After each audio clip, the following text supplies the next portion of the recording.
Start பண்ணலாமா? ஆ எல்லாருக்கும் good evening. So இன்னைக்கு நம்ம கிளாஸ்ல வந்து என்ன பார்க்க போறோம்னா லாஸ்ட் கிளாஸோட கண்டினியூவேஷன் தான். அதாவது லாஸ்ட் கிளாஸ்ல நம்ம இன்ட்ரோடக்ஷன் டு ஐபிசி பார்த்துட்டு இருந்தோம். ஸோ அதோட கண்டினியூவேஷன் வந்து நம்ம இன்னைக்கு பார்க்கலாம். அண்ட் இதுக்கான ஓவர்வியூ நான் லாஸ்ட் கிளாஸ் எண்டிங்ல வந்து உங்களுக்கு என்னென்ன எடுத்துன்றத ஒரு ஓவர்வியூ மாதிரி நான் கொடுக்குறேன். ஸோ ஃபர்ஸ்ட் ஒரு கிரைம்னா எப்படி இருக்கணும், அதாவது அதோட ஸ்டேஜஸ் எப்படின்றத நம்ம இன்னைக்கு வந்து லைன் பை லைனா பார்க்கலாம். அதாவது ஒரு கிரைம் நடக்கும்னா என்னெல்லாம் இருக்கணும். ஃபர்ஸ்ட் ஒரு கிரைம் நடக்கிறதுக்கு ஒரு ஹியூமன் பீயிங் இருக்கணும்னு பார்த்தோம். அவனுக்குள்ள ஒரு ஆக்டஸ்ரியா மென்ஸ்ட்ரியா இருக்கணும் பார்த்தோம். அதாவது ஒரு கில்ட்டி மைண்ட் இருக்கணும் பார்த்தோம். ஏன்னா ஒரு கிரைம் நடக்கிறதுக்கு மென்ஸ்ட்ரியாவும் இருக்கணும் பிளஸ் ஆக்டஸ்ரியா, இது ரெண்டுமே சேர்ந்தாதான் அது கிரைம்ன்றத நம்ம லாஸ்ட் கிளாஸ பார்த்தோம். ஸோ இன்னைக்கு வந்து நம்ம ஸ்டேஜஸ் ஆஃப் கிரைம்ல இருந்து ஸ்டார்ட் பண்ணலாம். ஸோ ஸ்டேஜஸ் ஆஃப் கிரைம்ல ஃபர்ஸ்ட் கிரைம் பண்றதுக்கு எனக்கு ஃபர்ஸ்ட் ஸ்டேஜா என்ன இருக்கணும், அதாவது ஃபர்ஸ்ட் எசென்ஷியல் என்ன இருக்கணும்னு கேட்டீங்கன்னா இன்டென்ஷன் இருக்கணும்னு சொல்றாங்க. அதாவது ஃபார் எக்ஸாம்பிள், இப்போ எனக்கு ஒரு பீன்ற ஒரு பர்சனை நான் மர்டர் பண்ணணும், இல்ல அவங்க கிட்ட இருந்து ஏதாவது நான் ஜுவல்லரி திருடணும், ஏதாவது தெஃப்ட் பண்ணணும் அப்படின்னு நான் அந்த செயலை செய்யறதுக்கு ஃபர்ஸ்ட் எனக்குள்ள என்ன இருக்கணும், இன்டென்ஷன் இருக்கணும். அந்த ஆக்டை நான் பண்றதுக்கு ஃபர்ஸ்ட் ஆஃப் ஆல் என்கிட்ட ஒரு இன்டென்ஷன் இருக்கணும். ஒரு கிரைம் நான் ஸ்டார்ட் பண்றதுக்கு அதுக்கு அடுத்து என்ன பண்ணணும், ப்ரிப்பரேஷன் பண்ண ஆரம்பிக்கணும். நான் என்ன அஃபென்ஸ் பண்ண போறேனோ அது ரிலேட்டடா இருக்கிற ப்ரிப்பரேஷன்ஸை நான் பண்ண ஆரம்பிக்கணும். ஃபார் எக்ஸாம்பிள் வந்துட்டு இப்போ பீன்ற ஒரு பர்சனை நான் மர்டர் பண்ணணும்னு சொன்னேன்னா, மர்டர் பண்ணுற இன்டென்ஷன் வந்து எனக்கு இருக்கு. ஸோ அந்த மர்டர் பண்றது நான் எப்படிலாம் பண்ணலாம். ஃபார் எக்ஸாம்பிள் அவங்களுக்கு நான் ஃபுட்ல ஏதாவது ஒரு பாய்சன் மிக்ஸ் பண்ணி கொடுக்கலாம், இல்ல கத்தியால குத்தி கூட கொல்லலாம். ஸோ அதுக்கு நான் என்ன பண்றேன், பாய்சன் வாங்குறேன், அந்த நைஃப் வாங்குறேன். இதுதான் அந்த ப்ரிப்பரேஷன் ஸ்டேஜ். நெக்ஸ்ட் ஸ்டேஜ் வந்து அட்டெம்ப்ட் ஸ்டேஜ். அட்டம்ப்ட்ல நான் என்ன பண்றேன், கத்தி எடுத்து நான் குத்த போறேன். பட் அந்த பர்சன் பீன்ற பர்சன் வந்து நகர்ந்துட்டாங்க இல்லையா, கத்தியால குத்தும் போது என் கையில இருந்து அந்த நைஃப் வழுகி கீழே விழுந்துடுச்சு. சோ என்னால அந்த அந்த கிரைம சக்சஸ்ஃபுல்லா பண்ண முடியல. அட்டம்ப்ட்ன்றது எப்போனா, நான் பண்ண போற ஆக்ட் வந்து ஃபெயிலியர் ஆகிடுது, பாதியிலே ஸ்டாப் ஆயிடுது. சக்சஸ்ஃபுல்லா என்னால கம்ப்ளீட் பண்ண முடியாதுன்றதுதான் நம்ம இங்க அட்டம்ப்ட்னு சொல்றோம். இன்கேஸ் நான் அந்த கத்தி எடுத்து அந்த பர்சனை நான் குத்திட்டேன், யாரை நான் அந்த பீன்ற பர்சனை குத்தணும்னு நினைச்சேன், இன்டென்ஷன் இருந்ததா, மர்டர் பண்ற இன்டென்ஷனோட நான் குத்திட்டேன்னா அங்க என்னோட அஃபென்ஸ் என்ன கம்ப்ளீட் ஆயிடுச்சு. அதுவே அவங்க அந்த பர்சன் மூவ் ஆயிட்டாலோ இல்ல என் கையில இருந்து அந்த கத்தி கீழே விழுந்துட்டாலோ என்ன ஆயிடும்னா அங்க அட்டெம்ப்ட் ஆயிடும். என்னோட செயல் வந்து அங்க பாதியிலே ஃபெயிலியர் ஆயிடுது. இதுதான் வந்து நமக்கு தேர்ட் ஸ்டேஜா கொடுத்திருக்காங்க. ஃபோர்த் ஸ்டேஜ் தான் கிரைம். சக்சஸ்ஃபுல்லா நான் அதை பண்ணி முடிச்சிட்டேன். ஸோ நான் என்ன இன்டென்ஷனோட வந்தனோ, நான் என்ன செயல் செய்யணும்னு நினைச்சேனோ அதை நான் சக்சஸ்ஃபுல்லா பண்ணி முடிச்சிட்டேன். இதுதான் நம்மளோட ஃபோர்த் ஸ்டேஜ். ஸோ ஒரு ஸ்டேஜஸ் ஆஃப் கிரைம் எப்படிலாம் இருக்கும்னா, ஃபர்ஸ்ட் எனக்குள்ள ஒரு இன்டென்ஷன் இருக்கணும். அதுக்கு நெக்ஸ்ட் ஸ்டேஜ் நான் ப்ரிப்பேர் பண்ண ஆரம்பிக்கணும். அதாவது இந்த என்னென்ன திங்ஸ் எல்லாம் வாங்கணுமோ இல்ல அதுக்கான நான் ஆக்ட் பண்ண போறதுக்கான அரேஞ்ச்மெண்ட்ஸ் எல்லாமே நான் அந்த ப்ரிப்பரேஷன் ஸ்டேஜ்ல தான் பண்ணுவேன். நெக்ஸ்ட் வந்து அட்டெம்ப்ட் அண்ட் அடுத்து கிரைம். ஸோ இதுல ப்ரிப்பரேஷன் ஒண்ணு இருக்குல்ல.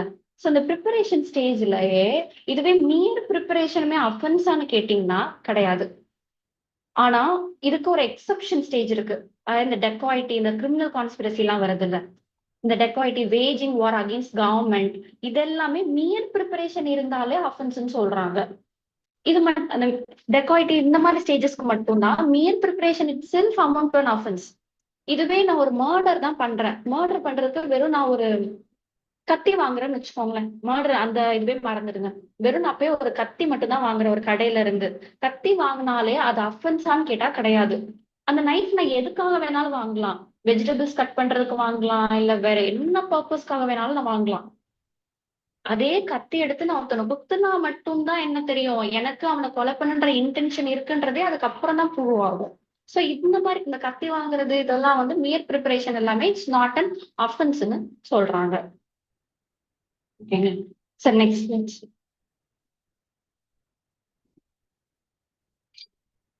Test for determining whether an act amounts to preparation or attempt. So எதாவது அட்டெம்ப்ட் ஆகுது இல்ல எதெல்லாம் ப்ரிப்பரேஷன் ஆகுதுன்றதுக்கு ஒரு 4 கைண்ட் ஆஃப் டெஸ்ட் வந்து நமக்கு இருக்குது.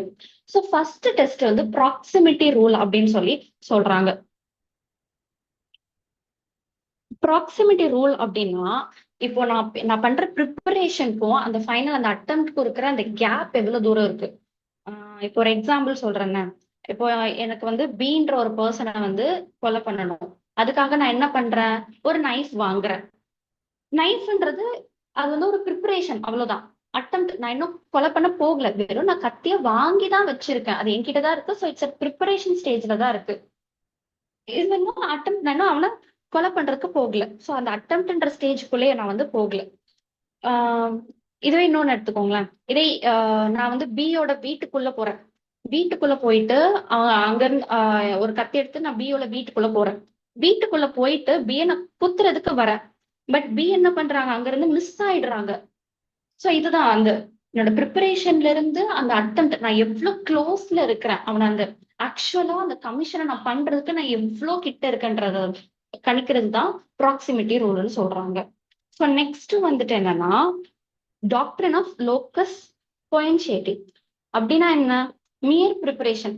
ஸோ அது ஃபுல்லா நான் அந்த அஃபென்ஸ் பண்றதுக்கு முன்னாடியே அந்த ஆக்ட் வித்ட்ரா ஆயிடுது. அதான் சொன்னேன்ல, அந்த கத்தி எடுத்து குத்தும் போது பி மிஸ் ஆயிடுறாரு.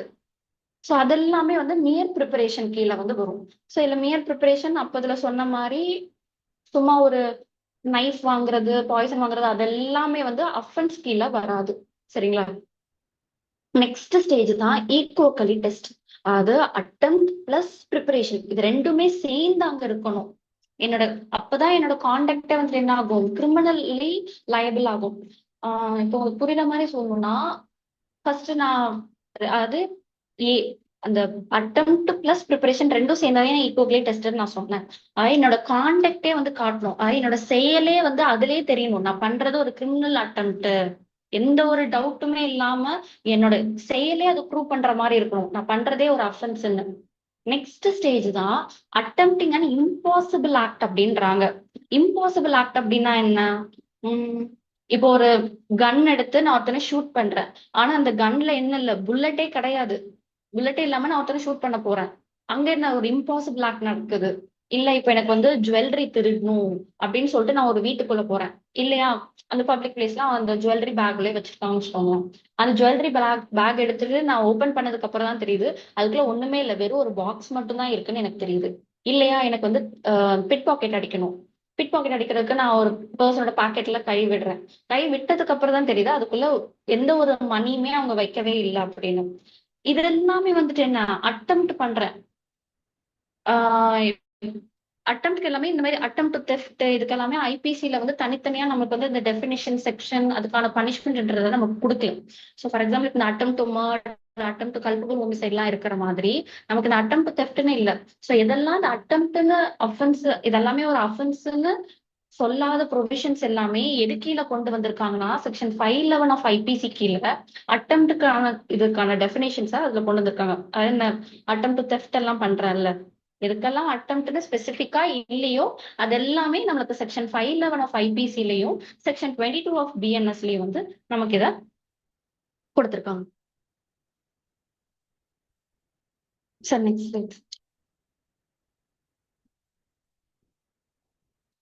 ஸோ நெக்ஸ்ட் ஸ்லைட் தான் வந்துட்டு என்னன்னா, joint and constructive liability.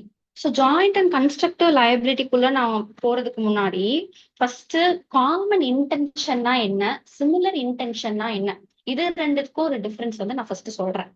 Common intention வந்து நம்மளுக்கு செக்ஷன் 3 clause 5 ஆஃப் பிஎன்எஸ்ல வந்து நமக்கு கொடுத்திருக்காங்க. சிமிலர் இன்டென்ஷன் வந்து செக்ஷன் 3 clause 6 ஆஃப் பிஎன்எஸ்ல இருக்கு. இது ஐபிசில வந்து செக்ஷன் 34 அண்ட் 35 ஆஃப் ஐபிசில வந்து நமக்கு கொடுத்திருக்காங்க. இப்போ இதுவே காமன் இன்டென்ஷன் அப்படின்னா, இப்போ ஏ பி ரெண்டு பேர் எடுத்துக்கோங்களேன். இப்ப ஏன்றது நானு, பின்றது என் ஃப்ரெண்டுன்னு வச்சுக்கோங்க. இப்ப எங்க ரெண்டு பேருக்குமே சிய வந்து அடிக்கணும் இல்ல சிய வந்து கொலை பண்ணணும் அப்படின்ற இன்டென்ஷன் எங்க ரெண்டு பேருக்குமே இருக்கு. ஸோ காமன் இன்டென்ஷன்றது it's prearranged plan. So நாங்க ரெண்டு பேருமே ஒரே இன்டென்ஷனோட சியை போய் நாங்க அடிக்கிறோம். இதுதான் வந்து காமன் இன்டென்ஷன் சொல்றாங்க. இதுவே சிமிலர் இன்டென்ஷன் எப்படின்னா, அது ஏ ஆகிய நான் ஒரு இண்டிவிஜுவல் பர்சன், பி ஆகிய என் ஃப்ரெண்ட் வந்து அவங்க வந்து இன்னொரு இண்டிவிஜுவல் பர்சன். ஸோ எங்க ரெண்டு பேருக்குமே வந்துட்டு எந்த ஒரு ரிலேஷன்ஷிப்போ எந்த ஒரு லிங்க்குமே இல்லை. எங்க ரெண்டு பேருக்குமே சியை போய் அடிக்கணும்ன்ற இண்டிவிஜுவல் இன்டென்ஷனோட நாங்க இருக்கோம். எனக்கு வந்துட்டு சி வந்து ஒரு ஜென்ம எதிரின்னு வச்சுக்கோங்களேன். எனக்கு அவன பிடிக்கவே பிடிக்காது. என்னோட ரிலேட்டிவ் என்ன ரொம்ப இன்சல்ட் பண்ணிட்டே இருக்கான். எனக்கு வந்து எப்படியாவது சிய வந்து அடிக்கணும் அப்படின்ற ரொம்ப காலமா நான் வந்து அவன அடிக்கணும் இந்த இன்டென்ஷனோட நான் இருக்கேன். பி வந்து சியோட ஆபீஸ் கலீக்னு வச்சுக்கோங்க. அங்க அவங்களுக்குள்ள ஏதோ கிளாஷ் இருக்கு. சோ பியுமே வந்து சிய போய் நான் அடிக்கணும். என் ஆபீஸ்ல என் ஒர்க்ல வந்து அவன் என்ன ரொம்ப டென்ஷன் பண்றான் அப்படின்ட்டு அவன் ஒரு தனி இன்டென்ஷனோட இருக்கான். ஏ ஆகிய நான் தனியோட ஒரு இன்டென்ஷனோட இருக்கேன். சோ இப்ப நாங்க ரெண்டு பேருமே என்ன இருக்கு எங்க ரெண்டு பேருக்குமே சிய போய் ஹர்ட் பண்ணணும், அதாவது ஹார்ம் காஸ் பண்ணுன்ற தனித்தனி இன்டென்ஷனோட நாங்க ஆக்ட் பண்றோம். இதுதான் வந்து சிமிலர் இன்டென்ஷன். சிம்பிளா சொல்லணும்னா காமன் இன்டென்ஷன்ல ப்ரீ அரேஞ்ச்டு பிளானோட நாங்க ஆக்ட் பண்ணுவோம். சிமிலர் இன்டென்ஷன்னா ப்ரீ அரேஞ்ச்டு பிளான் இருக்காது. ஓகே. இத செக்ஷன் 3 clause 5ல என்ன சொல்றாங்கன்னா, அது when a criminal act is done by a several person in furtherance of a common intention of all, each of such person is liable.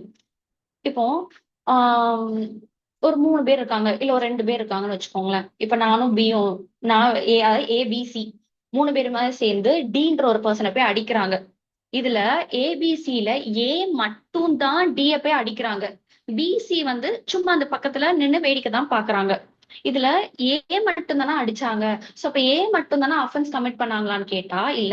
PC அவங்களுமே சேர்ந்துதான் அந்த offence பண்றாங்க. இவன் தான் அவங்க சும்மா பக்கத்துல நின்னாலுமே செக்ஷன் 3 clause 5 படி 3 பேருமே வந்து லயபிள் தான் common இன்டென்ஷனுக்கு.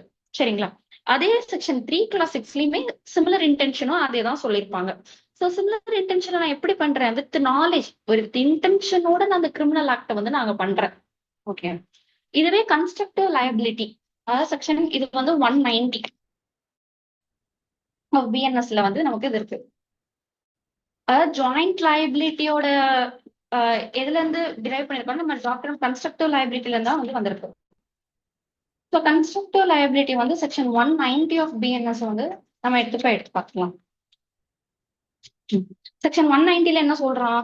Every member of unlawful assembly guilty of an offence committing in prosecution of a common object. அது செக்ஷன் 190 படி இப்ப நான் அந்த செக்ஷன் 3 clause 5ல ஒரு 2 பேர் 3 பேர் அப்படிதான் வச்சு நான் உங்களுக்கு டெஃபினிஷன்ஸ், அதாவது ஒரு எக்ஸாம்பிள் சொன்னேன். ஆனா செக்ஷன் 190ல என்ன சொல்றான்னா, மெம்பர் ஆஃப் அன்லாஃபுல் அசம்பிளியா இருக்கிறதுக்கு அந்த கேங்ல எவ்வளவு பேர் இருக்கணும்? 5 or moreக்கு மேல இருக்கணும். வித் காமன் இன்டென்ஷனோட நாங்க ஏதாவது ஒரு அன்லாஃபுல் ஆக்ட வந்து பண்றோம், அதாவது ஒரு இல்லீகல் ஆக்ட வந்து நாங்க பண்றதுதான் கன்ஸ்ட்ரக்டிவ் லயபிலிட்டி. சோ இதுலயுமே சரி 5 பேர்ல ஒருத்தர் தானே தப்பு பண்ணாங்க, மிச்சம் 4 பேருக்குமே இந்த அன்லாஃபுல் அசம்பிளி படி அந்த 190 அட்ராக்ட் ஆகுமான்னு கேட்டாலுமே அட்ராக்ட் ஆகும். ஈவன் தோ நீங்க அதுல ஒரு மெம்பரா கூட இருக்கலாம். நீங்க அந்த இடத்திலே இல்லைனாலுமே, நீங்க என்னதான் அந்த கேங்ல ஒரு மெம்பரா இருந்தாலும் செக்ஷன் 190 படி எல்லாருமே அந்த ஆக்டுக்கு லயபிள் தான். சரிங்களா? சரி, நெக்ஸ்ட். சோ இதுக்கப்புறம் வந்து ஜென்ரல் எக்ஸெப்ஷன்ஸ் வந்து நம்ம ஒன்னொன்னா பார்க்க ஆரம்பிக்கலாம். சோ ஃபர்ஸ்ட் வந்துட்டு என்னன்னா, எக்ஸ்கியூசபிள் எக்ஸெப்ஷன்னா என்ன, ஜஸ்டிபிகபிள் எக்ஸெப்ஷன் என்ற ஒரு லைன் சொல்றேன். இது அடுத்த ஸ்லைட்ல இதே தான் வந்து அதோட எக்ஸ்டென்ஷனோட நான் வந்து உங்களுக்கு சொல்றேன். சோ ஃபர்ஸ்ட் எக்ஸ்கியூசபிள்னா என்ன, ஜஸ்டிபிகபிள்னா என்ன? எக்ஸ்கியூசபிள் அப்படின்னா, இப்போ ஒரு டாக்டர் இருக்காங்க. ஸோ டாக்டர் வந்துட்டு ஒரு பேஷண்ட்டுக்கு அவங்க ட்ரீட் பண்றாங்க. வித் அந்த பேஷண்ட்டோட கன்சென்ட்டோட தான் அந்த பேஷண்ட்டுக்கு வந்து அவங்க ட்ரீட்மெண்ட் பண்ணிட்டு இருக்காங்க. ஸோ அந்த ஆப்ரேஷன் ஸ்டேஜ்லயே ட்ரீட்மெண்ட் பண்ணிட்டு இருக்கும் போதே அந்த பேஷண்ட் வந்து இறந்துட்டாங்க. இது வந்து பேஷண்ட் இறந்துட்டாங்க, ஸோ டாக்டர் தான் லயபிள், டாக்டர் வந்து ஒழுங்கா ட்ரீட்மெண்ட் பண்ணல, இஸ் அ கிரிமினலி லயபிள், அவங்க வந்து கிரிமினலா கில்ட்டி இன்டென்ஷன் இருக்கு அப்படின்லாம் நான் வந்து சொல்ல முடியாது. அவங்க வந்து அந்த டாக்டர் வந்து லாஃபுல்லா வித் கன்சென்ட்டோட குட் ஃபெய்த்தோட தான் அந்த பேஷண்ட்டை வந்து அவங்க ட்ரீட் பண்றாங்க. சோ அதனாலலாம் வந்து அவங்க கிரிமினலி லயபிளாலாம் ஆக மாட்டாங்க. இஸ் எக்ஸ்கியூஸ்ட் அண்டர் தி லா. ஏன்னா லா என்ன சொல்லுது, நீங்க வந்து ஒரு பேஷண்ட் உங்ககிட்ட வந்தா as per லா படி நீ அவங்களை ட்ரீட்மெண்ட் பண்ணணும், வித் குட் ஃபெய்த்தோட நீ ட்ரீட்மெண்ட் பண்ணணும்னு சொல்லிட்டு லா அந்த டாக்டரை கமாண்ட் பண்ணுது. ஸோ அந்த லா ஒபே பண்ணி அந்த டாக்டர் என்ன பண்றாரு, அவருக்கு ட்ரீட்மெண்ட் பண்றாரு. அதுல அந்த பேஷண்ட் இறந்துட்டாங்க. ஸோ அது டாக்டரோட கையிலேயே இல்ல. So is excuse from the law. இதுவே ஜஸ்டிபிகபிள் எக்ஸெப்ஷன் அப்படின்னா என்னன்னா, இப்ப நான் வந்து ஒரு பர்சனை பாக்குறேன். ஸோ ஏ வந்து நான் ஒரு பீன்ற ஒரு பர்சன் வந்துட்டு என்னன்னா ஒரு பேக் எடுத்துட்டு குடு குடுன்னு ஓடி போயிட்டே இருக்காங்க. ஸோ ஒரு பேக் எடுத்துட்டு ஓடி போறாங்கன்னா நமக்கு திடீர்னு என்ன தோணும்? ஓகே, அவங்க அந்த வந்து அந்த பேக்ல இருக்க ஏதோ ஒரு பொருள் வந்து திருடிட்டு ஓடிட்டு போறாங்க, தெஃப்ட் கமிட் பண்றாங்க அப்படின்னு சொல்லிட்டு தான் யாரா இருந்தாலும் நமக்கு தோணும். சோ இங்க நான் என்ன பண்றேன், ஓகே அவங்க வந்து அந்த பேக்ல இருக்க பொருளை திருடிட்டு ஓடுறாங்க.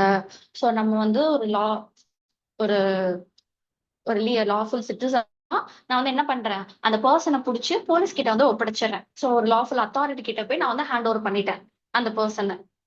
போலீஸ் அரெஸ்ட் பண்ணதுக்கு அப்புறம் அவனை வந்து என்கொயரி பண்ணதுக்கு அப்புறம் தான் தெரிய வருது, ஆக்சுவலா அந்த பேக்கோட ஓனரே அவங்கதான். நான் தான் வந்து தெரியாம நினைச்சிட்டேன், ஓகே பேக் அடிச்சு ஓடி போறாங்க, இது வந்து தெஃப்ட் பண்றாங்க அப்படின்னு நான் நினைச்சிட்டேன்.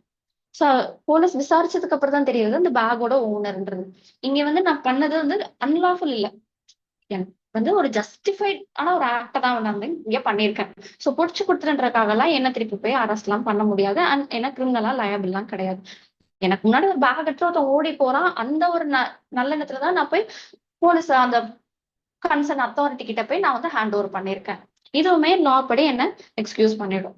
ஸோ நெக்ஸ்ட் வந்துட்டு நெசசிட்டினா என்ன? நெசசிட்டி வந்து நம்மளுக்கு பிஎன்எஸ்ல வந்து செக்ஷன் 19 கீழே இருக்கு. அண்ட் ஐபிசில வந்து எங்க இருக்குன்னா செக்ஷன் 81 கீழே வந்து இருக்கு. ஸோ நெசசிட்டின்றது வந்துட்டு என்னன்னா, இப்போ ஒரு கிரேட்டர் ஹார்ம் நான் வந்து ப்ரிவென்ட் பண்றதுக்கு சின்னதா நான் ஏதாவது ஒரு ஹார்ம் வந்து காஸ் பண்றேன். அதாவது செக்ஷன் 19 என்ன சொல்லுது, act likely to cause harm but done without criminal intention and to prevent other harm. இப்போ ஒரு எக்ஸாம்பிள் சொல்றேன். லைனா ஒரு 10 வீடு இருக்குன்னு வச்சுக்கோங்களேன். ஒரு குடிசை வீடு வந்து இருக்கு. ஒரு வீடுக்கும் இன்னொரு வீடுக்கும் பெருசா ரொம்ப கேப் எல்லாம் இல்ல. அடுத்தடுத்து வந்து ரொம்ப கிட்ட கிட்ட ஒட்டி ஒட்டி அந்த வீடு எல்லாமே இருக்கு. இப்ப ஃபர்ஸ்ட் வீடு வந்து என்ன ஆகுது, ஃபயர் ஆயிடுது, ஏதோ கேஸ் வெடிச்சிருச்சு, ஏதோ சிலிண்டர் ஏதோ ஒன்று ஆயிடுச்சு. ஸோ அந்த வீடு வந்து பத்தி பயங்கரமா வந்து எரியுது. ஸோ எரியும் போது என்ன எல்லாருமே அதை தீ அணைக்கிறதுக்கு தான் முயற்சி பண்ணுவாங்க. ஆனா அந்த ஃபயர் வந்து என்ன ஆகுதுன்னா அப்படியே அந்த 10 வீடும் ஒன்னா இருக்கிறதுனால அடுத்தடுத்து அது அப்படியே பரவிக்கிட்டே வருது. சோ அப்ப நான் என்ன பண்றேன், இப்ப 10 வீடுமே ஃபுல்லா அது அப்படியே ஸ்ப்ரெட் ஆயிடுச்சுன்னா 10 வீடுமே அது வந்து ஃபுல்லா டேமேஜ் ஆயிடும். அதனால நான் என்ன பண்றேன்னா, இப்ப நடுவுல இருக்க அந்த தேர்ட் வீடோ இல்ல ஃபோர்த் வீடை வந்து நான் இடிச்சிட்டேன். இடிச்சதுனால என்னாச்சு, ஃபயர் வந்து அந்த ஃபர்ஸ்ட் வீட்ல இருந்து தேர்டா இருக்கிற வீடு வரைக்கும் தான் வந்து ஸ்ப்ரெட் ஆகி டேமேஜ் ஆயிருக்கு.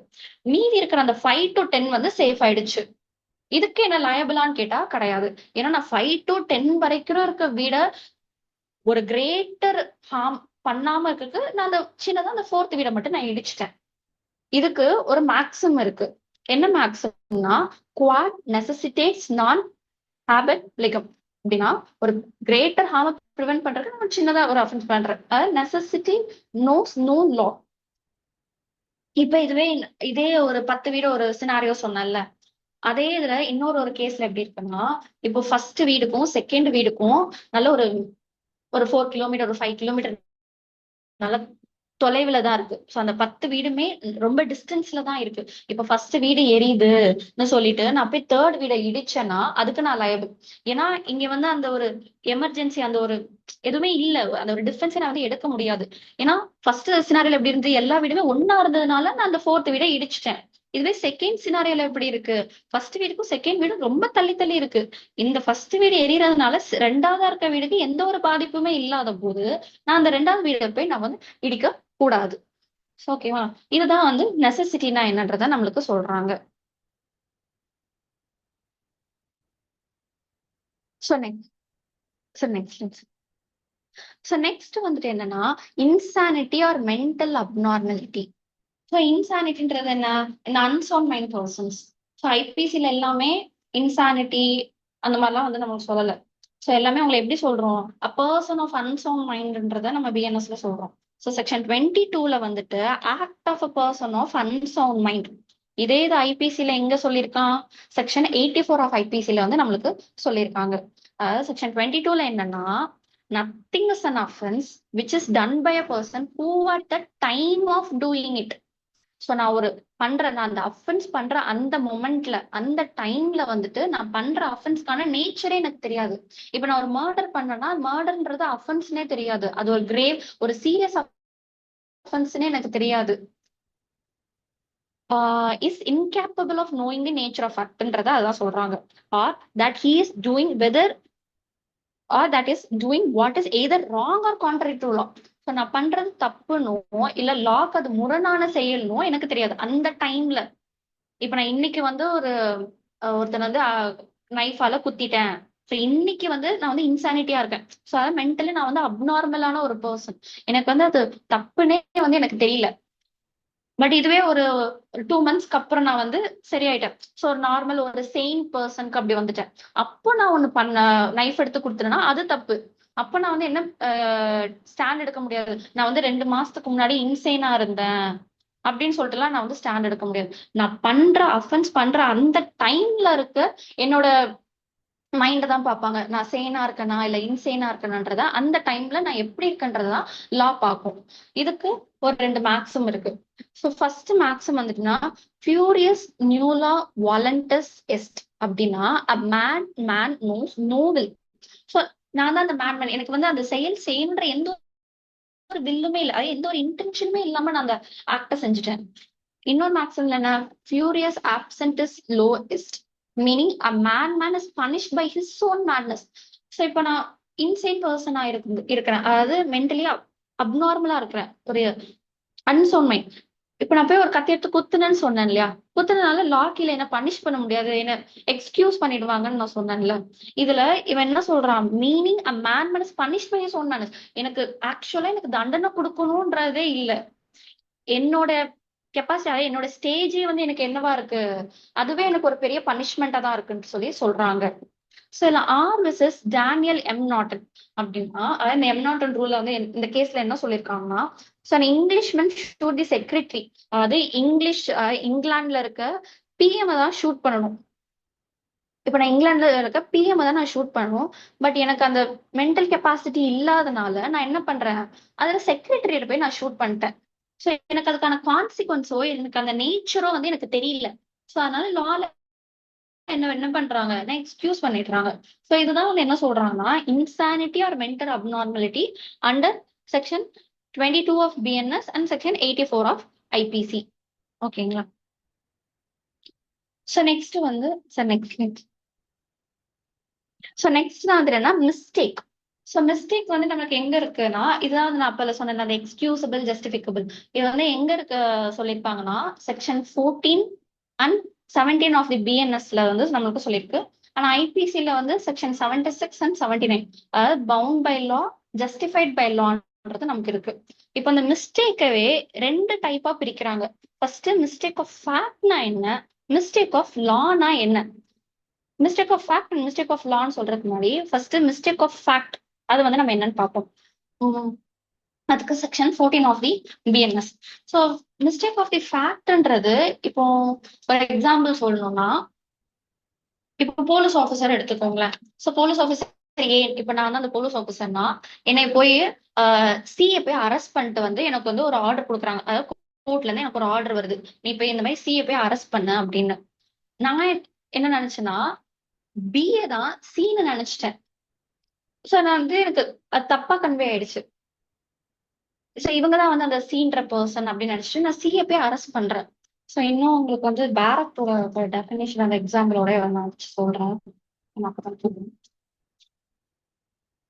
செக்ஷன் 14ல என்ன சொல்றாங்கன்னா, nothing is an offence which is done by a person who is or by who by reason of mistake of fact not by reason of mistake of லா.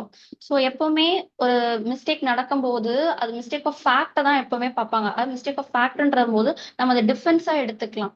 அதே மிஸ்டேக் ஆஃப் லான்னு வரப்ப நம்ம அதை டிஃபென்ஸா எடுக்க முடியாது. அதை நான் வந்து லேட்டர் உங்களுக்கு சொல்றேன். ஸோ இதுல என்ன இருக்கு, not by reason of mistake of law in good faith believe himself to be bound by law to don't. So பேரக்ட் நமக்கு என்ன இல்லஸ்ட்ரேஷன்ஸ் கொடுத்துருக்காங்கன்னா, அன் ஆஃபீஸர், அதாவது ஏன்ற ஒரு ஆஃபீஸர் ஆஃப் தி கோர்ட் வந்து கோர்ட் மூலியமா உங்களுக்கு வந்து ஒரு ஆர்டர் வருது, நீ இந்த ஒய்யை போய் நீ போய் அரெஸ்ட் பண்ணிட்டு வா அப்படின்னு. ஸோ எல்லாமே என்கொயரி எல்லாம் பண்ணி முடிச்சதுக்கு அப்புறம் ஏ வந்து என்ன நினைக்கிறாங்கன்னா ஜெட் தான் வந்து ஒய்னு நினைச்சிட்டாங்க. ஸோ ஒயின் நினைச்சிட்டு அந்த ஜெட்டை போய் அரெஸ்ட் பண்ணிட்டு போகும்போது இங்க அவங்க என்ன அஃபென்ஸ் கமிட் பண்ணிருக்காங்க, எந்த ஒரு அஃபென்ஸுமே கமிட் பண்ணல. அவங்க என்கொயரி எல்லாம் பண்ணிட்டு சரி ஜெட்டு தான் ஒயின்னு நினைச்சிட்டு அவங்க போய் அரெஸ்ட் பண்ணிருக்காங்க. டெலிபரேட்டா அவங்க போய் இவன் தான் அவனா இருக்கும், டெலிபரேட்டா ஒய்யா தான் அரெஸ்ட் பண்ணணும்ட்டு அவங்க இல்ல. ஸோ பை மிஸ்டேக்கா தான் ஜெட்டை வந்து அவங்க ஒய்ன்னு நினைச்சு அரெஸ்ட் பண்ணிட்டாங்க. இது வந்து இட்ஸ் அன் எக்ஸ்கியூஸ், இது வந்து நம்ம டிஃபென்ஸா எடுத்துக்கலாம். இதே மிஸ்டேக் ஆஃப் லா அப்படின்னா, ஃபார் எக்ஸாம்பிள் இப்போ டாக்ஸ் பே பண்ணணுன்றது எல்லா இந்தியன் சிட்டிசனோட ஒன் ஆஃப் தி டியூட்டியா இருக்கு. இப்ப நம்ம என்ன இந்த ஸ்லாப் ரேட் மேல இருந்தா நம்ம கண்டிப்பா டாக்ஸ் பே பண்ணி தான் ஆகணும். ஆனா நான் என்ன சொல்றேன்னா, எனக்கு டாக்ஸ் பே பண்ணுன்றதே வந்து எனக்கு தெரியாது. அதாவது லாவுல வந்து டாக்ஸ் பே பண்ணணும் அப்படின்னு சொல்லியிருக்கன்றதே எனக்கு தெரியல அப்படின்னு சொல்லிட்டு நான் ஒரு டிஃபென்ஸா எடுக்க முடியாது. இதுக்கு ஒரு மேக்ஸிம் என்ன இருக்குன்னா, இக்னோரன்ஸ் ஆஃப் லா இக்னோரன்ஸ் ஜூரிஸ் நான் எக்ஸ்பர்ட் அப்படின்னா என்னன்னா, ignorance of law is no excuse. உனக்கு லா தெரியலன்னு சொல்லிட்டு நீ எக்ஸ்கியூஸ் அதை நீ ஒரு ஸ்டாண்டா நீ எடுக்க முடியாதுன்னு சொல்றாங்க. So in the case of Grant versus Borg என்ன சொல்றாங்கன்னா, a person was charged under the Immigration Act. Immigration Act 1971ல என்ன அரெஸ்ட் பண்றாங்க. என்னன்னா, நான் வந்து அந்த இமிகிரேஷன்னால என்ன உங்களுக்கு ஒரு பர்டிகுலர் பீரியட் கொடுத்துருவாங்க. ஸோ ஒரு 5 இயர்ஸ் வரைக்கும் தான் இருக்கணும், இந்த 2 இயர்ஸ் வரைக்கும் தான் நீ இந்த கண்ட்ரில இருக்கணும். அதுக்கு மேல இருந்தா அது அஃபென்ஸ்னு சொல்லி அந்த இமிகிரேஷன் ஆக்ட்ன்றது சொல்லுது. ஆனா நான் என்ன சொல்றேன், எனக்கு இந்த மாதிரி டைம் லிமிட் இருக்குன்றதே எனக்கு தெரியல அப்படின்ட்டுலாம் நான் இங்க ஸ்டாண்ட் எடுக்க முடியாது. ஸோ ஏன்னா mistake of law is no டிஃபென்ஸ்ன்னு சொல்லி சொல்றாங்க. இதுவே மிஸ்டேக் ஆஃப் ஃபேக்டை நம்ம ஒரு டிஃபென்ஸா யூஸ் பண்ணிக்கலாம். இதுவே மிஸ்டேக் ஆஃப் ஃபேக்ட்ன்ற போது அந்த ஃபேக்டை நான் எப்படி நம்பணும், அது ட்ரூ நினைச்சு அது ஒரு குட் ஃபேத்ல நான் பண்ணாதான் அது தப்பு இல்லை. இதுவே நான் டெலிபரேட்டா வேணும்னே எனக்கு வந்து ஜெட்டை தான் அரெஸ்ட் பண்ணணும். ஆனா அந்த என்கொயரியில நான் என்ன சொன்னேன், ஜெட் ஒய்ய ஜெட்டுன்னு நினைச்சுதான் நான் எங்க தெரியாம தான் அரெஸ்ட் பண்ணேன். பட் எனக்கான என்ன இன்டென்ஷனா, எனக்கு வந்து கோர்ட் வந்து ஆர்டர் பண்ணது ஒய்ய தான் அரெஸ்ட் பண்ணது. எனக்கு ஜெட்ட அரெஸ்ட் பண்ணுன்ற இன்டென்ஷன் இருக்கு. ஆனா நான் என்ன பண்ணிட்டேன்னா, ஜெட் தான் வந்து ஒய்ன்னு சொல்லிட்டு நான் கோர்ட்ல போய் நான் வந்து நிப்பாட்ட முடியாது. அப்படி நான் போய் நிப்பாட்டினா எனக்கு தான் வந்து நான் தான் இங்க ஒரு அஃபென்ஸ் வந்து கமிட் பண்ணிருக்கேன். சரிங்களா?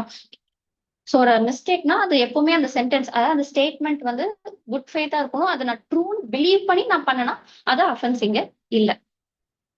இதுதான் mistake of fact, mistake of law. So next next வந்து ஆக்சிடென்ட். ஸோ ஆக்சிடென்ட் வந்து நம்மளுக்கு செக்ஷன் 18 ஆஃப் தி பிஎன்எஸ்லயும் அண்ட் ஐபிசில வந்து நம்மளுக்கு செக்ஷன் 80ல சொல்லியிருக்காங்க, அதாவது 80ல வந்து சொல்லியிருக்காங்க. ஸோ ஆக்சிடென்ட் என்ன, அதாவது nothing is an offence which is done by accident or misfortune and without any criminal இன்டென்ஷனும் இல்ல, எனக்கு அந்த நாலேஜும் இல்ல, in doing of a lawful act in a lawful manner by lawful means with proper care and காஷனோட நான் பண்றேன். அது ஒரு லாஃபுல் ஆக்ட நான் ஒரு லாஃபுல் வேலை, ஒரு லீகல் வேலை வித் ப்ராப்பர் கேர் அண்ட் காஷனோட நான் ஒரு ஆக்ட பண்ணி அது பை ஆக்சிடென்ட்ல யாரையும் ஏதோ ஹார்ம் பண்ணிட்டுனா எனக்கு அதை நான் அஃபென்ஸ் பண்ணனான்னு கேட்டா இல்ல. ஏன்னா லா கீழே, அதாவது இந்த ஜெனரல் எக்ஸெப்ஷன் கீழே ஏன்னா நான் வந்து ஒரு டிஃபென்ஸா ஒரு ஸ்டாண்டை நான் வந்து எடுத்து வைக்கலாம். ஸோ ஒரு எக்ஸாம்பிள் சொல்றேன். இப்போ நான் வந்து ஒரு கார் வந்து டிரைவ் பண்ணிட்டு போயிட்டு இருக்கேன்னு வச்சுக்கோங்களேன். அந்த கார் வந்து ப்ராப்பர் கண்டிஷன்ல தான் இருக்கு. நான் கரெக்டா அதை சர்வீஸ் எல்லாம் விட்டு அதுக்கான டயர் எல்லாமே ப்ராப்பரா சர்வீஸ் எல்லாம் விட்டு அது கரெக்டான கண்டிஷன்ல தான் இருக்கு. அதாவது ஒரு வெளியில எடுத்துட்டு போறதுக்கான கண்டிஷன்ல தான் அது வந்து இருக்கு. வித் லைசன்ஸோட நான் அந்த காரை வந்து நான் டிரைவ் பண்ணிட்டு போயிட்டு தான் இருக்கேன். ஸோ போயிட்டு இருக்கும் போது திடீர்னு அந்த டயர் வந்து வெடிச்சிருச்சு. வெடிச்சுட்டு பக்கத்துல ஏதோ ஒரு பைக்காரனோ இல்ல ஒரு சைக்கிள்ல போற யாரையும் நான் வந்து தெரியாம இடிச்சுட்டு அவங்களுக்கு ஏதோ ஒரு ஹர்ட், ஏதோ ஒரு ஹார்ம் காஸ் ஆயிடுச்சுன்றதுக்காகலாம் என்ன லயபிள் ஆக்க முடியாது. ஸோ இதுல வந்து ஒரு இல்லஸ்ட்ரேஷன் கொடுத்துருக்காங்க. ஏ வந்து அவங்க ஒர்க்ல ஒரு ஆக்ஸ் எடுத்துட்டு வந்து அவங்க வந்து ஒர்க் பண்ணிட்டு இருக்காங்க. அந்த ஆக்ஸை வச்சு ஒர்க் பண்ணிட்டு இருக்காங்க. ஒர்க் பண்ணும்போது அந்த ஆக்ஸோட அந்த ஹெட் இருக்கும்ல, அந்த ஹெட் போர்ஷன் வந்து தெரியாம பக்கத்துல பறந்து வந்து விழுந்துருச்சு. விழும்போது அது ஒரு பர்சனை அவங்க மேல விழுந்ததுனால அந்த பீன்ற ஒரு பர்சன் வந்து இறந்துட்டாங்க. இதுல ஏதாவது அஃபென்ஸ் கமிட் பண்ணிருக்காங்களான்னு கேட்டா இல்ல. ஏன்னா வந்து அந்த பிஏ கொலை பண்ணுன்ற இன்டென்ஷனோ நாலேஜோ எதுவுமே இல்ல. ஆக்டிங் இன் ப்ராப்பர் காஷன்ல தான் வந்து அவங்க ஆக்ட் பண்ணிருக்காங்க. ஸோ நான் என்ன பண்ணலாம், செக்ஷன் 18 ஆஃப் தி பிஎன்எஸ் கீழ நான் ஒரு டிஃபென்ஸா ஒரு ஸ்டாண்ட் எடுத்து வைக்கலாம். ஸோ இதுல வந்துட்டு என்னன்னா, இந்த கேஸ் ஆஃப் இந்த ஜெகதீஷ் கேஸ் இருக்குல்ல, சாரி ஸோ இந்த கேஸ் ஆஃப் ஜகேஷ் ஜகேஷ் வர்சஸ் எம்பரர்ல வந்து என்ன சொல்றாங்கன்னா, இந்த ஜகேஷர்ன்ற ஒரு பர்சன் நம்ம ஏன்னு வச்சுக்கலாம். ஸோ இந்த ஏன்ற பர்சன் வந்து என்ன பண்றாங்கன்னா, ஒரு மேனை வந்து அடிக்கிறாங்க. ஸோ அவங்க கையாலே வந்து ஒரு மேனை போட்டு சப் சப்புன்னு பயங்கரமா ரொம்ப அடிச்சுட்டே இருக்காங்க.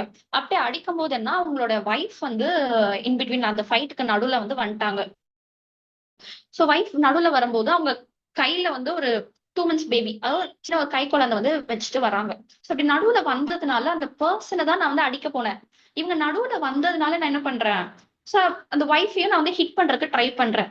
ஸோ ஒய்ஃப் அடிக்கும் போதே தெரியாம என் கை வந்து அந்த குழந்தை மேல, அதாவது அந்த பேபி மேல பட்டு அந்த பேபி கீழே விழுந்து பேபியோட ஹெட் வந்து பயங்கரமா அடிபட்டுருச்சு.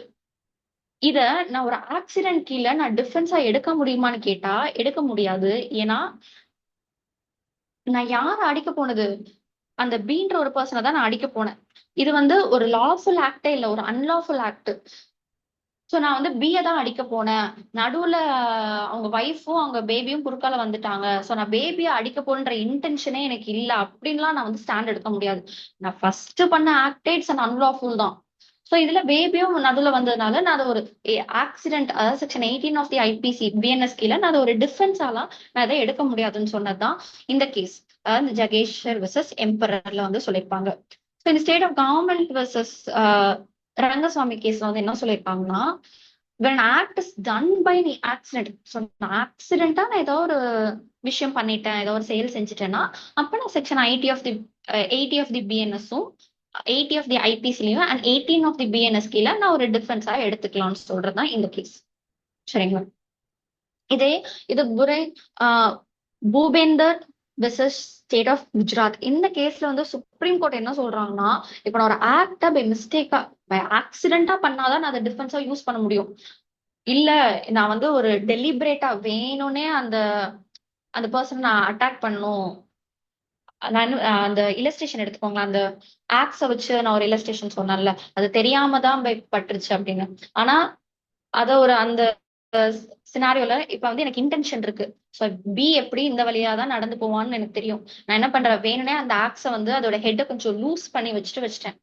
இல்ல அது சும்மா லைட்டா தான் ஃபிட் பண்ணி வச்சிருக்கேன். நான் அப்படினால ஒரு ஃபோர்ஸா அதை டிக் பண்ணா அந்த ஹெட் பறந்து போயணுன்ற இன்டென்ஷனோட நாலேஜோட நான் பிஏ கொலை பண்ணா 80 கீழே என்னால டிஃபென்ஸ் எடுக்க முடியாது.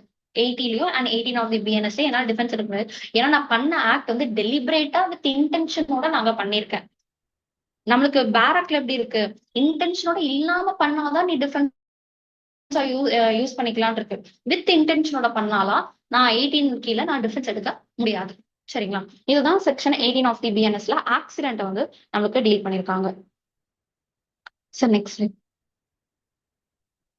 நெக்ஸ்ட் வந்துட்டுன்னா இன்டாக்சிகேஷன். சோ இன்டாக்சிகேஷன் அப்படின்னா என்ன? இதுக்கான டெஃபினிஷன் வந்து நம்மளுக்கு செக்ஷன் 83 அண்ட் 84ல ரெண்டா வந்து நம்மளுக்கு இதை கிளாசிஃபை பண்ணிருப்பாங்க. ஃபர்ஸ்ட் 83ல வந்துட்டு நான் வந்து என்ன, எனக்கு வித்தவுட் என் நாலேஜ் இல்லாம எனக்கு அந்த ட்ரக் வந்து கொடுத்துருக்காங்க. இல்ல எனக்கு என்னோட வில்லுக்கு அகேன்ஸ்டா என்ன ஃபோர்ஸ் பண்ணி அதை எடுத்துக்க சொல்றாங்க. இதே செக்ஷன் 24ல நான் என்ன பண்றேன், வாலண்டியரா நானே அந்த ட்ரக் எடுத்துட்டு ஒரு ஆக்ட் பண்றது. இன்டாக்சிகேஷன் அப்படின்னா செக்ஷன் 23ல என்ன சொல்லியிருக்காங்கன்னா, act of a person incapable of judgment by reason of intoxication caused against his will. இப்ப நான் ஏதோ ஒரு பார்ட்டிக்கு போறேன்னு வச்சுக்கோங்களேன், இல்லைன்னா ஏதோ ஒரு கெட் டுகெதருக்கு போறேன். அங்க எனக்கு ஏதோ ஒரு ட்ரக் வந்து கொடுக்குறாங்க. பட் அந்த ஜூஸ்ல ஏதோ மிக்ஸ் பண்ணி கொடுக்குறாங்கன்னு வச்சுக்கோங்க. அந்த ஜூஸ்ல அந்த ட்ரக் கலந்துருக்குன்றதே அந்த நாலேஜே எனக்கு இல்ல. அது தெரியாம நான் அந்த ஜூஸ் குடிச்சிட்டு நான் அதுக்கப்புறம் ஏதாவது ஒரு ஆக்ட் பண்றேன். அந்த ஆக்ட் பண்ணும்போது எனக்கு அந்த நாலேஜே இல்ல. சோ நான் வந்து இந்த தப்பு பண்ண போறேன், நான் தப்பு இந்த பண்றேன், இந்த ஒரு அஃபென்ஸ் பண்றேன்றதே எனக்கு அந்த மொமெண்ட்ல தெரியல. சோ அது எல்லாமே என்ன எக்ஸ்கியூஸ் பண்ணிடுவாங்க. அது செக்ஷன் 23ல வந்து சொல்லுது. இதே செக்ஷன் 24ல என்ன சொல்றாங்கன்னா, நானே அந்த கெட் டுகெதர்ல அந்த ஜூஸ்ல வந்து நானே ஒரு ட்ரக்கை மிக்ஸ் பண்ணி அதை நானே அது குடிச்சுக்கு எடுத்துக்கிறேன், இன்டேக் பண்றேன். வாலண்டியரா எனக்கே தெரியும் இதுல வந்து ட்ரக் இருக்கு, இது வந்து நான் எடுத்துட்டேன்னா சோ அந்த டிசீஸ் அந்த போதையிலேயே வந்து நான் இருப்பேன். சோ அந்த இதுல போய் நம்ம பீன்ற ஒரு பர்சனா அடிச்சிடலாம்.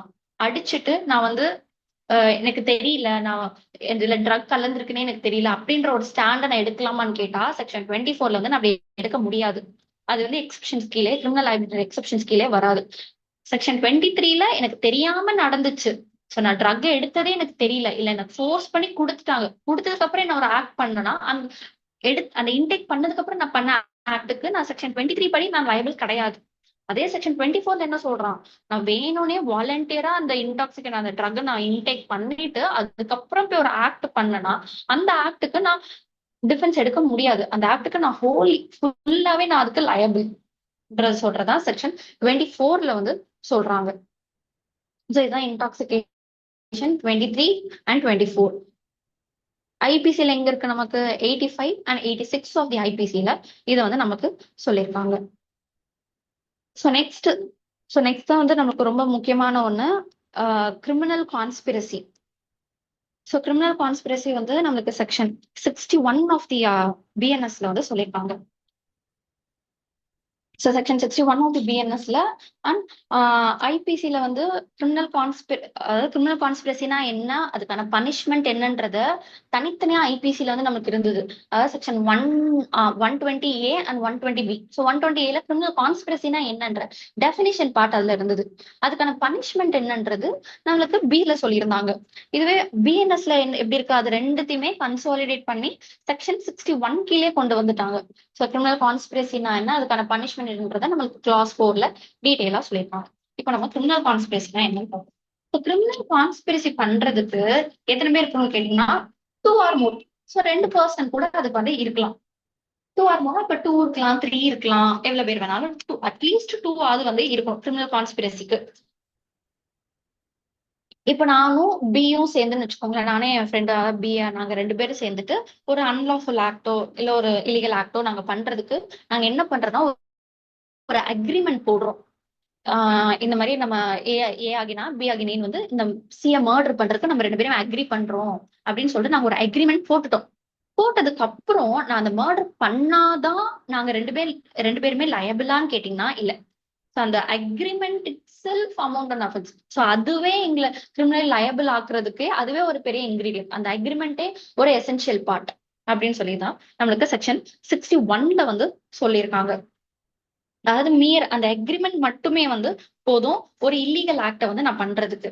ஸோ இப்போ ஒரு எக்ஸாம்பிள் சொல்லணும்னா, இப்போ ஏபி ஸோ 2 பேருமே சேர்ந்து சிஏ வந்து ராபரி பண்ணணும், அது சி கிட்ட இருக்க திங்ஸ் வந்து நம்ம ராபரி பண்ணணும்னு சொல்லிட்டு ஏபி நாங்க 2 பேருமே வந்து அக்ரி பண்ணிக்கிறோம். ராபரின்றது என்ன, it is an illegal offence, அதாவது ஒரு இல்லீகல் ஆக்ட் அது. ஸோ இங்க 2 பேருக்குமே ஒரு அக்ரிமெண்ட் இருக்கு. That agreement it self is a criminal conspiracy. அதுவே எங்களை கிரிமினல் லயபிள் கீழே எங்களை சார்ஜ் பண்றது போதும்னு சொல்லி சொல்றாங்க. இப்போ இன்னொன்னு வந்துட்டு இப்போ இன்னொரு சினாரியல் எப்படி இருக்குன்னா, அது agreement to legal act by illegal means. First நான் ஒரு ராபரி பண்ணணும்ட்டு நான் ஏயும் பியும் நாங்க 2 பேருமே அக்ரிமெண்ட் போட்டோம். ராபரின்றது என்ன, ஒரு அன்லாஃபுல் ஆக்ட்னு நான் சொன்னேன். இதுவே இன்னொன்னு விஷயத்துல எப்படி நடக்குதுன்னா, ஒரு லாஃபுல் ஆக்ட் அதுவே நான் எப்படி பண்றேன், இல்லீகலா பண்றதுக்கு நான் ஒரு அக்ரிமெண்ட் போடுறேன். அது என்னன்னா, இப்போ ஏபி நாங்க 2 பேருமே வந்துட்டு ஒரு டிரைவிங் கிளாஸ் போறோம்னு வச்சுக்கோங்க, இல்ல ஏதோ ஒரு கவர்மெண்ட் கிட்ட இருந்து ஒரு லைசன்ஸ் வாங்குறோம் எங்க கம்பெனிக்கு. அதுக்காக டிரைவிங் லைசன்ஸ் எதுக்கு போறோம், நம்ம வெஹிக்கிள் ஓட்டுறதுக்கு, டிரைவிங் அந்த கார்டு வாங்குறதுக்கு, அந்த லைசன்ஸ் வாங்குறதுக்கு. இப்போ ஒரு கம்பெனி ரன் ஆகும்னா என்ன, ஆஸ் பர் கவர்மெண்ட் படி இது கம்பெனின்ற ஒரு ரெஜிஸ்டர் இருக்கணும், அவங்களுக்குன்ற ஒரு லைசன்ஸ் இருக்கணும். அது எல்லாமே ஒரு லாஃபுல் திங். பட் அந்த லைசன்ஸ் வாங்குறது, அந்த டிரைவிங் லைசன்ஸ் வாங்குறதோ இல்ல இந்த கம்பெனிக்கான அந்த ரெஜிஸ்டர்ட் லைசன்ஸ் வாங்குறது எல்லாமே ஒரு லாஃபுல்னு சொன்னேன். ஆனா அந்த லாஃபுல் விஷயத்த நான் எப்படி அடையிறேன், பை இல்லீகல் மீன்ஸ், ஒரு தப்பான வழியில போய் நான் அடையிறேன். அதுக்கான டாக்குமெண்ட்ஸ் எல்லாம் சப்மிட் பண்ணணும்ல, அந்த டாக்குமெண்ட்ஸ் நான் ஃபோர்ஜரி பண்றேன். இதுதான் வந்து லீகல் ஆக்ட் பை இல்லீகல் வழியில போய் நான் வந்து பண்றது. இதுவுமே வந்து இந்த அக்ரிமெண்ட், அதுமே என்ன கிரிமினல் கான்ஸ்பிரசி கீழே நான் ஏ ஆகிய நானும் பி நாங்க 2 பேருமே வந்து செக்ஷன் 61 கீழே லயபிள் தான். இதுல எக்ஸ்பிளனேஷன்ற ஒரு லைன் நமக்கு கொடுத்திருக்காங்க. அந்த explanation it is immaterial whether the illegal act is the ultimate object of such agreement or is merely incidental to object ஆன்னு கேட்டா, இப்ப நான் வந்து இப்ப அக்ரிமெண்ட் போடுறல, அந்த அக்ரிமெண்ட் மட்டுமே வந்து என்ன லயபிள் ஆக்குறதுக்கே போதும். நான் அதுக்கப்புறம் பண்ற ஆக்ட் எல்லாமே இட்ஸ் இம்மெட்டீரியல்னு சொல்லி சொல்றாங்க. ஸோ ஒரு எக்ஸாம்பிள் சொல்லணும்னா, இப்ப ஏபி அதே ஏபி எடுத்துக்கோங்களேன். ஏக்கும் பி நாங்க 2 பேருக்குமே வந்து சி கிட்ட இருந்து ஒரு காசு வாங்கணும், ஸோ ஒரு மணியை வந்து வாங்கணும்னு சொல்லிட்டு எங்க 2 பேருமே வந்து நாங்க ஒரு அக்ரிமெண்ட் மாதிரி போடுறோம். ஸோ எங்களோட அல்டிமேட் ஆப்ஜெக்ட், எங்களோட அல்டிமேட் கோலே வந்துட்டு எதுக்கு நாங்க அக்ரிமெண்ட் போட்டோம், அந்த சி கிட்ட இருந்து காசு வாங்கணும், மணி வாங்கணும்ன்றதுதான் எங்களோட அல்டிமேட் கோலே. ஸோ இதை அச்சீவ் பண்றதுக்கு நான் என்ன பண்றேன்னா, காசு வாங்கினா சும்மா ஏதாவது ஒரு டாக்குமெண்ட்ஸ் மாதிரி வாங்குவாங்கல்ல சி, ஸோ அந்த டாக்குமெண்ட்டை நான் என்ன பண்றேன், ஃபோர்ஜரி பண்ணி சி கிட்ட கொடுத்ததுதான். சி அதுக்கப்புறம் தான் எனக்கு வந்து அவன் மணி கொடுக்குறான். இந்த சினாரியோல நான் மணி வாங்குறது மட்டும்தான் என்னோட அல்டிமேட் கோல். அந்த டாக்குமெண்ட்டை நான் ஃபோர்ஜரி பண்ணல. அது எல்லாமே ஒரு இன்சிடென்டல், ஒரு இல்லீகல் ஆக்ட் தான். என்னதான் அந்த மணியை வந்து இன்சிடென்டல் சொன்னாலுமே இட்ஸ் ஸ்டில் அது அமௌண்ட் டு கான்ஸ்பிரசி தான். ஏன்னா நான் என்ன பண்றேன், ஒரு அக்ரிமெண்ட் போட்டிருக்கேன், மணி வாங்கணும். அதுதான் என்னோட அல்டிமேட் ஆப்ஜெக்டா இருந்தது. என்ன அல்டிமேட் இன்டென்ஷனே வந்துட்டு என்ன, அவங்க கிட்ட இருந்து மணி வாங்கணும். நான் அதை எப்படி வாங்கினது எல்லாமே இன்சிடென்டல் தான். ஏன்னா அல்டிமேட் கோலை மட்டும்தான் அவங்க வந்து பாக்குறாங்க. ஏன்னா அதுல மட்டும் தான் கான்ஸ்பிரசி எக்ஸிஸ்ட் இருக்கா இல்லையான்றதே நம்மளுக்கு வந்து தெரியும். எப்பவுமே இட்ஸ் மீ அங்க இதுல மியர் அக்ரிமெண்ட், அந்த மியர் ப்ரிப்பரேஷனே வந்துட்டு என்ன, இட்ஸ் அன் அஃபென்ஸ்ன்னு சொல்லி சொல்றாங்க. இப்ப நான் அந்த கிரிமினல் கான்ஸ்பிரசி பண்ணனா எனக்கு என்ன பனிஷ்மெண்ட் வந்து இதுல ஃபிக்ஸ் பண்ணிருக்காங்க. So whoever is a party to criminal conspiracy, நான் ஏதாவது ஒரு அஃபென்ஸ் பண்றேன் அப்படின்னா எனக்கான பனிஷ்மெண்ட் வந்து செக்ஷன் 61 கிளாஸ் 2 வந்து கொடுத்துருக்காங்க. ஸோ பை எனக்கு டெத் பனிஷ்மெண்ட் போடலாம், இல்லை imprisonment for life or rigorous imprisonment for a term of 2 years or upward. So எனக்கு 2 years ஆர் அப்வர்ட்னா எனக்கு 2 வருஷம் மட்டும் ஃபிக்ஸ் பண்ணாம எனக்கு 3 years 4 years 5 years 2 years மேல கூட கோர்ட் வந்து எனக்கு இம்ப்ரிசன்மெண்ட் வந்து ஃபிக்ஸ் பண்ணலாம். இதுதான் வந்து செக்ஷன் 2 கிளாஸ் ஏல வந்து நம்மளுக்கு சொல்லியிருக்காங்க. இதுவே அதர் தென் கிரிமினல் கான்ஸ்பிரசி, ஸோ கிளாஸ் பில என்ன இருக்குன்னா other then criminal conspiracy to commit an offence, அதுக்கான பனிஷ்மெண்ட் வந்து அதர் தென் கிரிமினல் கான்ஸ்பிரசி இல்லாம வேற ஏதாவது நான் ஆக்ட் பண்றேன் அப்படின்னா imprisonment of either description for a term not exceeding 6 months. So criminal conspiracy இல்லாத இந்த ஆக்ட்ல இல்லாததுக்கு மத்த ஆக்டுக்கு என்ன, எனக்கு என்ன அஃபென்ஸ், எனக்கு என்ன பனிஷ்மெண்ட் வந்து ஃபிக்ஸ் பண்ணிருக்காங்கன்னா 6 months, இல்லைன்னா எனக்கு ஃபைன், இல்லையா 2 கூட எனக்கு கோர்ட் வந்து ஃபிக்ஸ் பண்ணலாம். ஸோ இதுதான் வந்து கிரிமினல் கான்ஸ்பிரசில வந்து நமக்கு சொல்லியிருக்காங்க.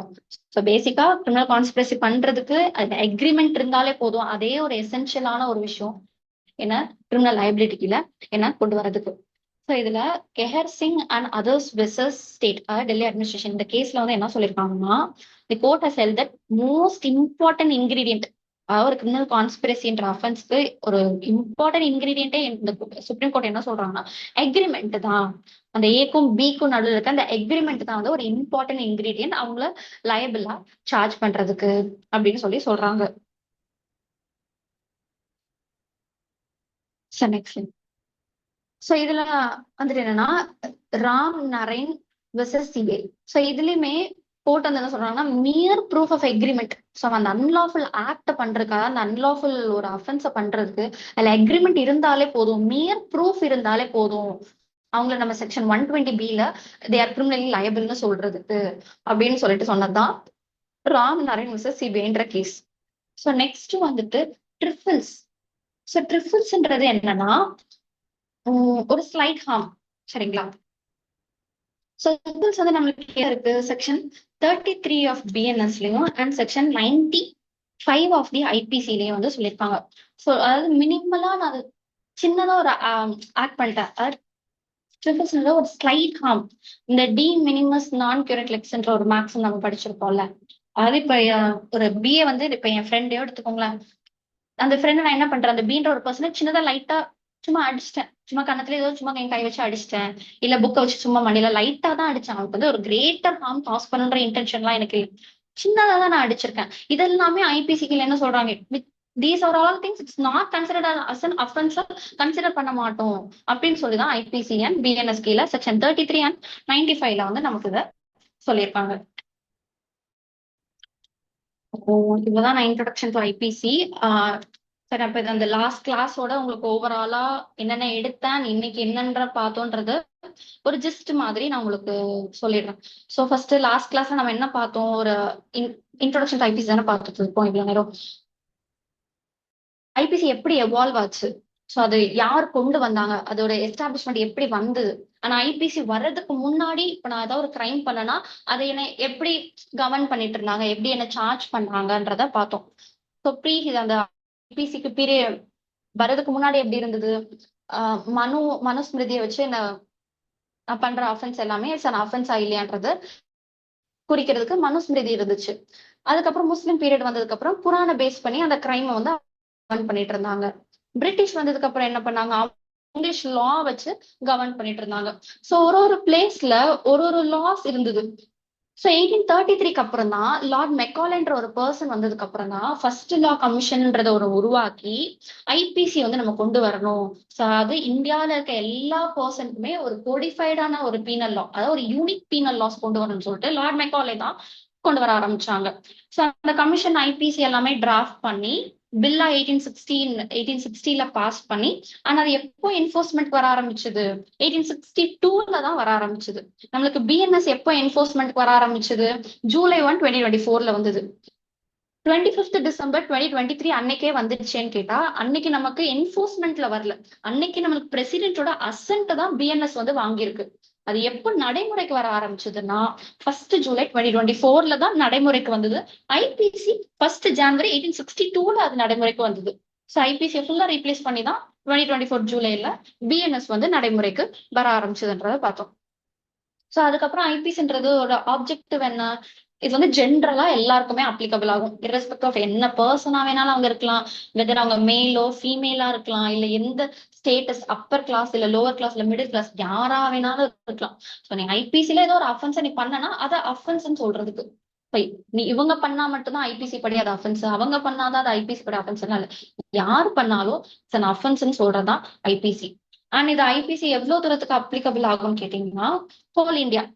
ஸோ இந்தியால இருக்க எல்லா பார்ட்டுமே அப்ளிகபிள் ஆகும், எக்ஸப்ட் ஜம்மு காஷ்மீர் வரைக்கும் 2019 வரைக்கும் அது வந்து அப்ளிகபிள் ஆகல. இப்ப எப்படி இந்தியால ஐபிசின்னு ஒரு லா பீனல் லாஸ் இருந்துச்சோ, அதே மாதிரி ஜம்மு காஷ்மீர்ல ரன்பீர் பீனல் கோடுன்ற ஒரு பீனல் லாஸ் இருந்தது. ஸோ 2019 அந்த ஸ்பெஷல் ஸ்டேட்டஸ் எல்லாம் ரிமூவ் பண்ணதுக்கு அப்புறம் தான் எப்படி ஐபிசி ஹோல் இந்தியா ஃபுல்லா அப்ளிகபிள் ஆச்சோ, அதே மாதிரி ஜம்மு காஷ்மீருக்கும் அப்ளிகபிள் ஆகும்னு சொல்லி சொன்ன ஆரம்பிச்சாங்க. அதுக்கப்புறம் ஐபிசில 2 ஜூரிஸ்டிக்ஷனா பிரிச்சாங்க. இன்ட்ரா டெரிட்டரியல் ஜூரிஸ்டிக்ஷனா என்ன, எக்ஸ்ட்ரா டெரிட்டரியல் ஜூரிஸ்டிக்ஷனா என்ன. அதாவது இன்ட்ரா டெரிட்டரியல் ஜூரிஸ்டிக்ஷன் அப்படின்னா வித்தின் இந்தியா, ஸோ இந்தியாக்குள்ளே அது வித்தின் கண்ட்ரிக்குள்ளே என்னென்ன அஃபென்ஸ் இருக்கு, ஸோ அது என்ன அஃபென்ஸ்ன்றது ஐபிசி எதெல்லாம் அஃபென்ஸ்ன்னு சொல்லுது. இப்ப இந்த இன்ட்ரா டெரிட்டரியல் ஜூரிஸ்டிக்ஷனுக்குள்ள என்ன லயபிளா சார்ஜ் பண்றது நான் இந்தியன் சிட்டிசனா மட்டும்தான் இருக்கணுமான்னு கேட்டீங்கன்னா இல்ல. ஒரு ஃபாரினர் வந்து அதர் நேஷனல் அதர் சிட்டிசன்ல இருக்க ஒரு பர்சன் வந்து இந்தியாக்குள்ள வந்துட்டு ஒரு அஃபென்ஸ் கமிட் பண்ணா கூட நம்ம அவங்கள ஐபிசி படி நம்ம அது அவங்களுக்கு அட்ராக்ட் ஆகும். இப்போ ஒரு எக்ஸாம்பிள் நான் என்ன சொன்னேன், இப்போ ஒரு இந்த ஆர்எஸ்எஸ் ஈசோப் கேஸை எடுத்துக்கோங்களேன்.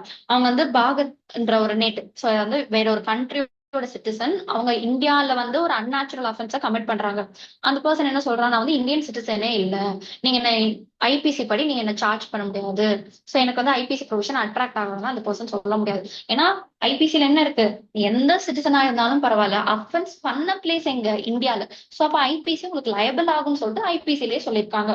இதுதான் வந்து செக்ஷன் 1 clause 3 ஆஃப் பிஎன்எஸ்லயும் செக்ஷன் 2 ஆஃப் ஐபிசிலயுமே வந்து இருக்கு. இந்த ஐபிசில யாரெல்லாம் வரமாட்டாங்க, who are all the person exempt under ஐபிசின்னு கேட்டீங்கன்னா, பிரசிடென்ட், கவர்னர், இவங்க எல்லாமே நம்ம ஆர்டிகல் 361 படி என்ன சொல்றாங்க, they are enjoying some immunity power, கொஞ்சம் ஸ்பெஷல் ப்ரிவிலேஜ் வந்து அவங்களுக்கு இருக்கு. ஸோ கிரிமினல் லைபிள்னு சொல்லிட்டு நம்ம ஐபிசிக்கு எல்லாம் அவங்கள கொண்டு வர முடியாது. ஸோ இந்த president, governor, foreign sovereign, ambassador, foreign army, இந்த வார்ஷிப், இது எல்லாமே வந்து நம்ம ஐபிசி கீழே அவங்கள கொண்டு வர முடியாதுன்றதுதான் சொல்லியிருக்காங்க. ஸோ இப்ப வித்தின் இந்தியான்னு நான் சொன்னேன்ல, அந்த வித்தின் இந்தியாவே எப்படி ரெண்டா பிரிக்கிறாங்க, ஜியாகிரபிக்கல் டெரிட்டரினான மேரிடைம் டெரிட்டரினா என்ன. ஸோ ஜியாகிரபிக்கல் டெரிட்டரின்றது எதெல்லாம் இந்தியன் டெரிட்டரிஸ், எதெல்லாம் இந்தியன் ஸ்டேட்ஸ்ன்றது குறிக்கிறதுக்கு நம்ம எதை பார்க்கணும், article 1 of the Indian constitution தான் நம்ம எடுத்து பார்க்கணும். இதே இப்ப அந்த இந்தியன் ஸ்டேட்ஸ்குள்ள நான் ஒரு அஃபென்ஸ் பண்றேன், ஒரு தப்பு பண்ணனா அது ஐபிசி படி இட்ஸ் அன் அஃபென்ஸ் தான். அது வந்து நான் அஃபென்ஸ் எல்லாம் பண்ணல, நான் எதுவுமே தப்பு பண்ணலன்னா நான் ஒரு ஸ்டாண்ட் எடுக்க முடியாது. ஏன்னா 1862க்கு அப்புறம் அது எல்லாமே இட்ஸ் அன் அஃபென்ஸ்னா ஐபிசி சொல்றதுக்கு ஒரு லா இருக்கு. ஸோ நான் ஒரு அஃபென்ஸ் பண்ணும் போது அது அஃபென்ஸ்ன்னு சொல்றதுக்கு அங்க கரண்ட்ல ஒரு லா இருந்தா இட்ஸ் அன் அஃபென்ஸ். ஓகே, இதுவே மேரிடைம் டெரிட்டரி அது எவ்வளவு வரைக்கும் இருக்குன்னா, ஃப்ரம் தி பேஸ் லைன்ல இருந்து அந்த சீல இருக்க அந்த 12 nautical miles வரைக்கும் நான் தப்பு பண்ணா மட்டும்தான் ஐபிசி ப்ரொவிஷன்ஸ் வரும். அதுக்கு மேல எல்லாமே வராது, ஏன்னா அது ஸ்பெஷல் எக்கனாமிக் ஜோன்ற கேட்டகரிக்குள்ள அது போயிடும். இப்ப இதுவே எக்ஸ்ட்ரா டெரிட்டரியல் ஜூரிஸ்டிக்ஷன். சோ நான் வந்து இந்தியன் சிட்டிசன், இந்தியாவுக்குள்ள நான் தப்பு பண்ணா மட்டும்தான்ப்பா, அதாவது ஒரு அஃபென்ஸ் பண்றேன், ஒரு ஆக்ட் பண்றேன், அதுக்கு மட்டும் தான் ஐபிசி ப்ரொவிஷன்ஸ் எனக்கு அட்ராக்ட் ஆகுமான்னு கேட்டா இல்ல. சோ இந்தியன் சிட்டிசன் ஆகியனா வேற ஒரு கண்ட்ரிக்கு போயிட்டு ஒரு அஃபென்ஸோ இல்ல யாரோ மர்டரோ பண்ணனா, அப்ப நான் அங்க இருந்து இங்க எடுத்துட்டு வந்து இந்தியன் லா படி, அதாவது இந்தியன் பீனல் கோட் படி என்ன அவங்க ட்ரை பண்றதுக்கு கோர்ட்க்கு பவர் இருக்கு. இது எல்லாமே செக்ஷன் எதுல இருக்கு? செக்ஷன் 3 and 4 ஆஃப் ஐபிசிலையும் and section 1 clause 4 and 5 of the பிஎன்எஸ்லயுமே வந்து இருக்கு. சோ இப்ப இந்த நான் வந்து இந்தியன் சிட்டிசன், நான் இந்தியன் லேண்ட்ல பண்றதுதான் தப்பு, இல்ல நான் வந்து ஃபாரின் லேண்ட்ல போய் பண்ணா மட்டும்தான் எனக்கு வந்து இந்த பீனல் லாஸ் எல்லாமே வந்து அட்ராக்ட் ஆகுமான்னு கேட்டீங்கன்னா இல்ல. இப்போ ஒரு இந்தியன் ரெஜிஸ்டர்ட் ஷிப்ல நான் ஒரு அஃபென்ஸ் பண்ணாலுமே அது வந்து ஐபிசி அண்ட் பிஎன்எஸ் படி இட்ஸ் அன் அஃபென்ஸ் தான். இந்தியன் ரெஜிஸ்டர் ஷிப், இந்த இந்தியன் ரெஜிஸ்டர் ஏர்கிராஃப்ட்ல போயிட்டு நான் ஒரு தப்பு பண்ணா, ஒரு அஃபென்ஸ் பண்ணாலுமே அப்பயுமே எனக்கு இந்த ஐபிசி அண்ட் பிஎன்எஸ் ப்ரொவிஷன்ஸ் வந்து எனக்கு அட்ராக்ட் ஆகும். சரி சரி, இப்போ லேண்ட்ல பண்றதுதான் தப்பு அஃபென்ஸ், சி அண்ட் ஏர்கிராஃப்ட்ல பண்ணா மட்டும்தான் அஃபென்ஸான்னு கேட்டா இல்ல. சோ நம்மளுக்கு ஐபிசில, அதாவது பிஎன்எஸ்ல செக்ஷன் 1 clause இந்த 5ல ஏபிசின்னு சொல்லிட்டு நம்மளுக்கு ஒரு 3 இதா பிரிச்சிருப்பாங்க. அதுல இந்தியன் கம்ப்யூட்டர் ரிசோர்ஸ் அதை நான் ஹேக் பண்றேன், அதுவுமே வந்து இட்ஸ் அன் அஃபென்ஸ்னு சொல்லி பிஎன்எஸ்ல செக்ஷன் 1(5) clause 5 sub clause C-ல வந்து சொல்லியிருக்காங்க.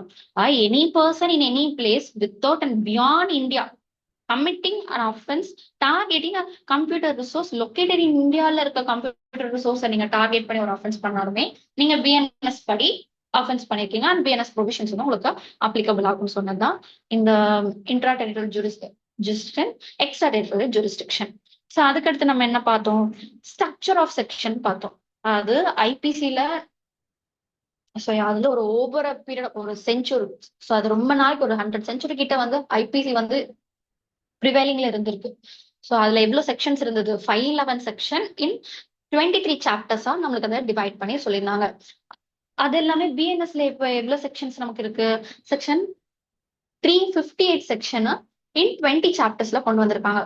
ஐபிசில ரொம்ப வாஸ்டா இருந்தது எல்லாமே பிஎன்எஸ்ல அதை கன்சாலிடேட் பண்ணி 358 செக்ஷன் இன் 20 சாப்டர்ஸ்ல கொண்டு வந்திருக்காங்க. இதை புதுசா இன்ட்ரடியூஸ் பண்ணது எல்லாமே என்னன்னா, இந்த ஸ்பெசிபிக்கா விமன் அண்ட் சில்ட்ரனுக்கு நடக்கிற அந்த தப்பு, அந்த அநீதி எல்லாமே நம்ம ஒரு தனி சாப்டரா கொண்டு வரணும்னு சொல்லிட்டு கொண்டு வந்துதான் சாப்டர் 5 ஆஃப் என்ன டீல் பண்ணுது? Of offences against women and children.